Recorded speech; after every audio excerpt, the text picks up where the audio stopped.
Nasawi ang isang minor de edad na lalaki sa Cebu City matapos matrap sa loob ng nasusunog na bahay. Inaalam pa ng Cebu City Fire Station ang dahilan ng sunog na itinaas sa first alarm.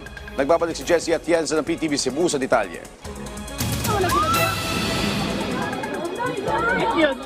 Nakunan pa ng video ang mga taong nasa bubungan ng nasusunog na bahay sa Barangay Dulho Fatima, linggo ng madaling araw.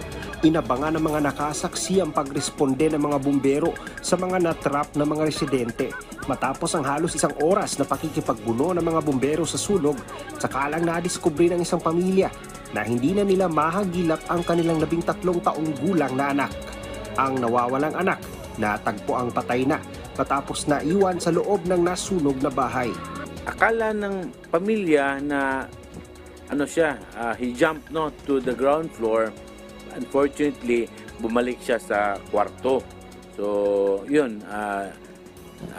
nilamon ng apoy yung bahay. So, hindi na siya nakalabas. Dagdag ng Cebu City Fire Station, bagamat naging mabilis ang kanilang pagresponde, nahirapan sila sa pagpasok sa fire scene dahil sa makipot na daanan.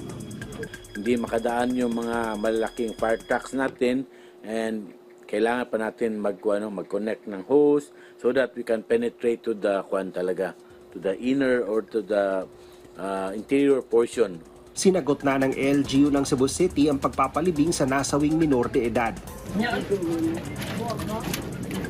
Samantala, kanya-kanyang nagkolekta ng mga maaari pang mapakinabangan o maibenta na kagamitan ng mga nasunugan.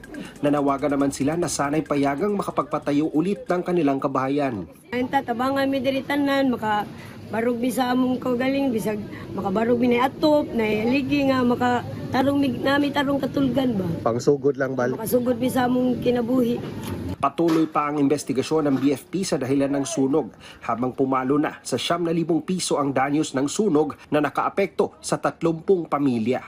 Mula sa PTV Cebu, Jessie Atienza para sa Pambansang TV sa Bagong Pilipinas.